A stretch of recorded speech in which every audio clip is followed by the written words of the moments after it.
malgré seen ay vaccination ak lépp ñun pays africains yi moom man waxaale ma leen parce que wax naa la ko fii man maa gëmul Afrique man ndax déjà ñun xelum defar vaccin sax amuñu ko ñun ba pare bëgg ci boole nag indiscipliné attention parce que boo seetloo bi OMVS njëkkee wax ne Afrique boo defu ndànk dina fa jéggi dayoo ñëpp dañuy wax naa non dañ ñu bañ quoi ñii dañ ñu bañ c'est des racistes c'est des ngàppligol de Sambata Ndiaye boo xoolee fii ñu jëm tendance yu jëm nii ñu ngi leen di bëgg a jox dëgg de ndax lii yàllaa xam kañ fa lañ jëm ak moom ndax variant bu ñëw gën a grave te ñun amuñu sax xelum defar vaccin dañ ñu koy may dañ koy saraxu dañ koy commandé comment dirais-je plan COVAX plan ceci plan cela lépp pour dimbale Afrique xelum defar vaccin amuñu ko ñun ñoo war a gën a régler ñëpp ñoo gën a war a régler et j'en veux pour preuve benn gis nga affaire bi muy doog commencé foofu rek laay brosser parce que li ñuy wax naan lu def wax lu ay di jàmbat première vague deuxième vague Sénégal daf ko contenir ndax ñun ñi ñu jiite dañoo wane woon de benn discipline wane ñu effectivement askan wi kat moo primé surtout ñëpp ñëw fekk si leen ñu ànd dox ko ba àdduna yëpp jàpp ne Sénégal kat bokk na ci dëkk yi nga xam ne ñoo gën a maîtriser effectivement cette maladie là mais après lépp dafa yàqu man damay wax ne le désordre que nous voyons actuellement dans ce pays c'est le reflet de tout un système c'est le reflet de tout un système je parle français ca kaw laay commencé mook borom kër bu indiscipliné ci biir këram ñoo yam bu la yàlla defee nga am njaboot gu discipliné xamal ne may yàlla la ndax ci yow la ñuy xool wax naa ko bu l'autre jour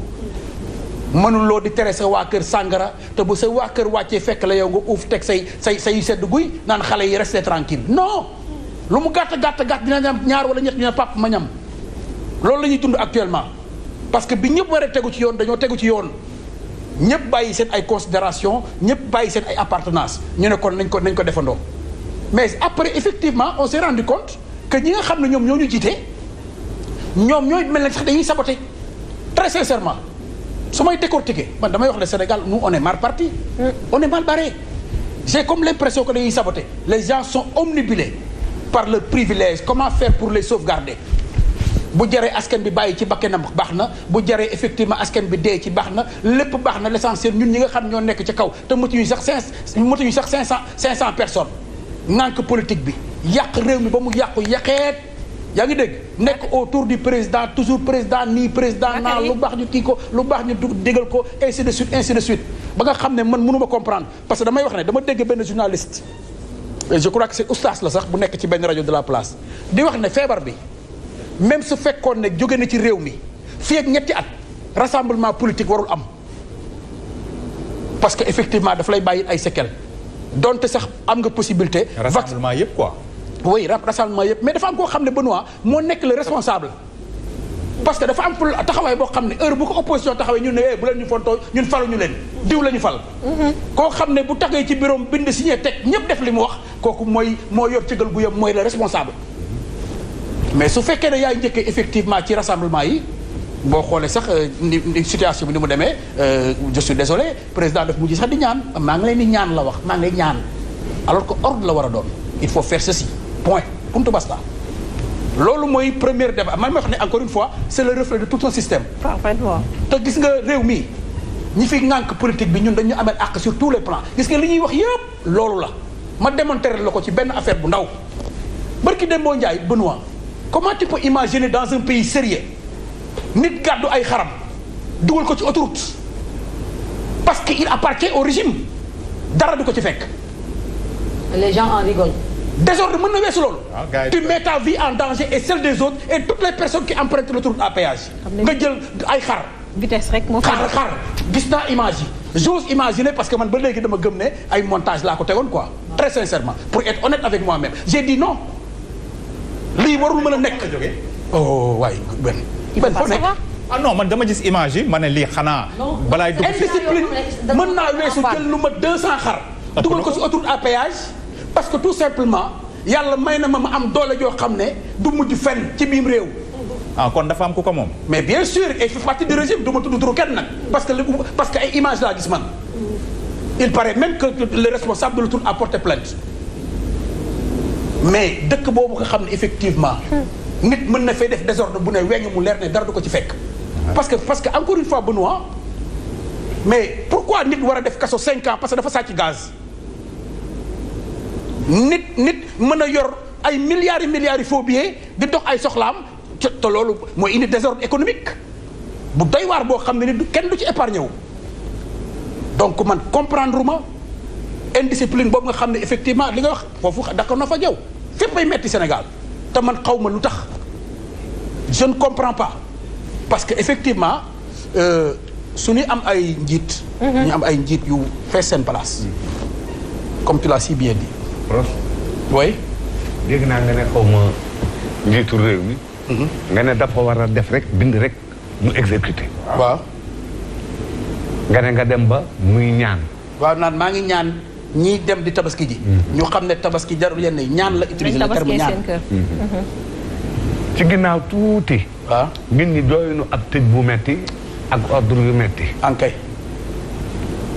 mbaa su taxawoon def comme li nga wax daal di bind ne voilà décret tel jeex na à partir de tel bu kenn génn bu kenn dem fenn rassemblement pour ne fekk aw ay doo amati ma ñëw aw ay doo amati bonne question dama ne ndax aw ay dina amati wala du amati ndax ginnaaw amoon na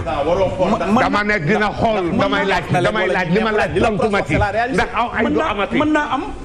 mais dama ne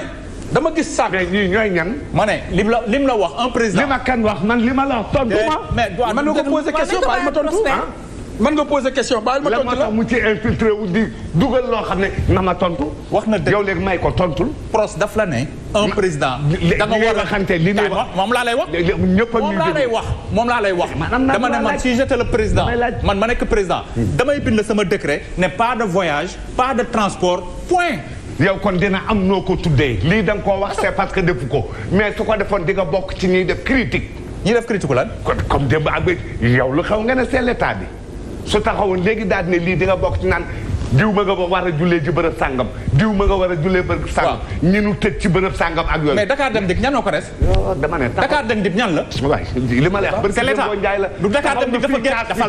dafa kaas nga fi confinement nañu bàyyi procès yow kaas nga fi confinement dama si ànd yow confinement kaas nga ko fi man ak confinement ma kaas arrête waay père kay tëj bu metti bi tëj bu metti man dama fi nekkoon bay kaas confinement man kaas naa fi confinement wax loo ma lu may kaas waaw d'accord waaw non attends dama fi nekk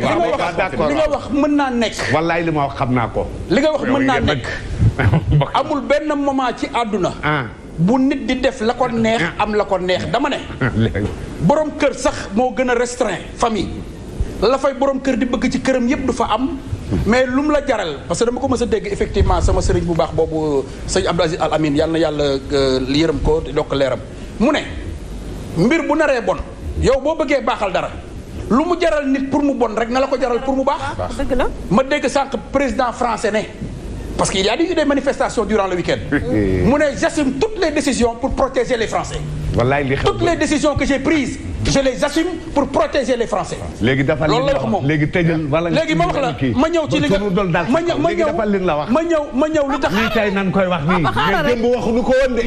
suñ la waxee ba nga tëb daat ne da ngay takk soo fit pour assumer daat ne kii nangam ñoom ñooy ëlbati ko waat daal taxaw daal di indi problème ndax tëj bi ba mu mettee ba metti dem nga ba gis ñoo xam ne doon jóg di walanteeru ak di xataraayu mais ñoo ñan la ñun ñëpp ci réew mi non waxal yow sa bopp mais bul ñu xamal man sama bopp te man li ma gis laa wax non li nga gis nga wax xam nga te pourtant boobu il protégeait xam nga gënoon na fee metti gënoon na fee metti parce que variant bii ñuy wax nii moo gën a metti yee fa jaaroon te encore une fois bàyyil xel amuñu xelum defar vaccin ñun bu réglé di am ñun ñoo war a gën a réglé ñëpp ndax dañ ñu koy may wala duñ ci génn lu leer laa lay wax manifestation yooyu ngay wax noonu encore une fois dafa am man loo xam ne moo gën a attirer sama attention man fi ngay laal du ma laal foofu ndax dafa am lu ma gën a yitteel mais fi may laal am na non am na lu ñëpp teg seen bët la mais damay wax ne loolu la waaw xale bi nga xam ne ba au moment où nous parlons mi ngi ci kaso bi ndax saako ceeb bu mu jël ndax butéelu diwlin bi mu jël ndax keesu suukar bu mu jël waaye ani ki nga xam ne moom dafa jàkkaarloo xale yooyu bal tuy mu ne këpp anañu kenn gisu ko waxuñu on n'en parle même pas dañ koy dugal perte et profit lañ koy dugal parce que su boobaa nag dañuy wax ne est-ce que bu ñu pillé woon tous les magasins du Sénégal jar na bakkenu benn sénégalais je ne crois pas. gëw ma ko du ma wax lu ma gëmul. du man damay wax ne ki gàddu saako ceeb di daw di dem àll ki nga xam ne da ko doxee bal dóor ko bal tuy mu ne këpp ñu ramasse ba ñuy 13 xaw ma 14 on n'en parle pas kooku jëf gën naa gën a rëy jëf gën naa gën a mën naa gën a rëy jël bakkan on n'en parle pas loolu mooy dëkk bu am ordre boo xam ne ku nekk dañ la war a teg ci yoon mais non je ne crois pas dañu waxante dëgg donc gis nga Benoît discipline boobu indiscipline boobu nga ñuy wax nga xam ne moom la ñuy wax nii li tax ñu di ko waxtaanee mooy man dama gëm ne kenn du ci gañe père li mu wax dëgg la waaye président dafa mënul def na mu defoon ndax bii moo ko jiitee loolu tax mënutul bind moo ko jiite moom te man gëm naa ne balaa mu doon commencé boobu tournée war naa mën a jël effectivement avis wu le secteur médical ba am seen feu vert ba am seen ba am kii moo jiite la néew ma la moo jiite tu comprends pour man waroon na mën a jël effectivement l'avis mais xam nga boo nekkee ci dëkk boo xam ne ñëpp dañuy naxante tout le monde ñëpp dañuy naxante parce que da ngay bokk sax ci gouvernement il suffit tout simplement que ñu tàllal le micro nga ne woy conformément à la vision du chef de l'État rek yow tu es à l'abri de toute sanction parce que man gëm naa ne waroon na am feu vert le secteur médical avant de faire effectivement cette tournée là moo tax ñuy wax le variant delta mais j'ai dit non c'est pas un variant delta pour moi c'est un virus d'État noonu laa ko tuddee man loolu moo tax da nga yaakaar ne tournée boobu moo indi moo tas affaire mais quand même non je te demande Benoît si ah non arrêtez non xamu tax ma wax la xamu tax ma wax loolu dañu ne pros arrêtez kooku day facile quoi bàyyil ma wax la jàpp noonu waaw ok bàyyil ma wax du samay wax man waa kër docteur ñoo ne lii kat mbas mii dajaloo lay bañ kon ku dajaloo yow non mais ab dajaloo boobu rek amul non waxuma non déggoo li ma wax déggoo sama njëlbéen wax. non xam naa li ma wax dajaloo rek boobu amul. rek boobu. bokkuma caa ca gën muy benn. ñaareel bi yow bi nga xam ne boo nee tey jii nii lii bu mu amati loolu dootul am. attention parce que quand il y a des projections de faire une tournée dootoo mën a génn ay mesures ndax da lay daal di dal. ndax suñu mbokku politiciens yi loolu mooy seen problème. c'est-à-dire ku nekk da ngay wax yow say convictions selon position bi nga nekk ëllëg boo changé cas def volte-face prier taxaw. gis nañ ko fi pas mal d'exemples. non je suis parfaitement d'accord avec toi si côté boobu. c'est terminé ma dem ci Bodio parce que temps bi mi ngi dem. waaw ba léegi elle n'a pas pris la parole. donc man li may wax mooy encore une fois li ma gëm. moo di ñun indiscipline bi nga xam ne moom la ñuy dund ñun. sur tous les plans nag c'est le reflet de tout un système ma gëm ne bu ñu bañee mbëkk miir bi war nañu mën a defaraat suñu toogaay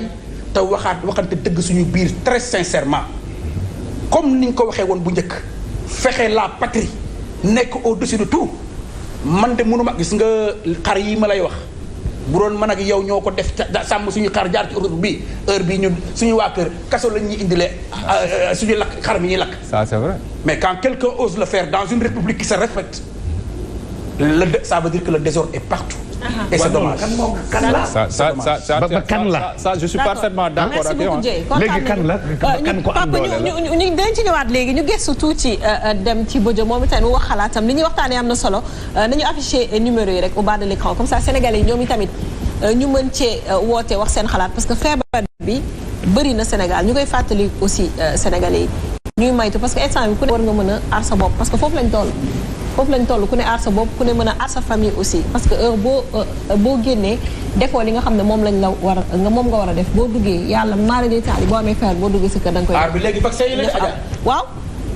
ay distanciation yi feebar bi passé na loolu de léegi vaccin la te ñu amuñu moyen vacciner toute la population au moment où je te parle on est à 650 000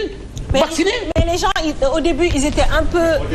peu réticents par rapport à vaccin. C'était un constat mondial. Mais instant yi ñu ngi vacciné mais léegi nag il est encore beaucoup plus grave su ñëpp bëggee vacciné te gisuñu ko. waaw mais instant yi am na ay vaccin yu Johnson yi am na fu mu dem Philippe Senghor amoon nañ ko tey ils ont vacciné à ce qu'il paraît plus de 400 personnes c'est déjà bien. man de tant que jëluma sama deuxième dose pour man y a pas de vaccin ici au Sénégal. très honnêtement man bi am benn mënuma am ñaar. kon gaw ma ne kenn mën na am benn loolu mooy li ma gëm man. waaw mais ñi jëlagul woon ñi amagul woon am na ñoo xam ne ñu ngi leen di vacciner. nañ leen ñi ko bëgg daal nañ ko dem def c'est très important ayca.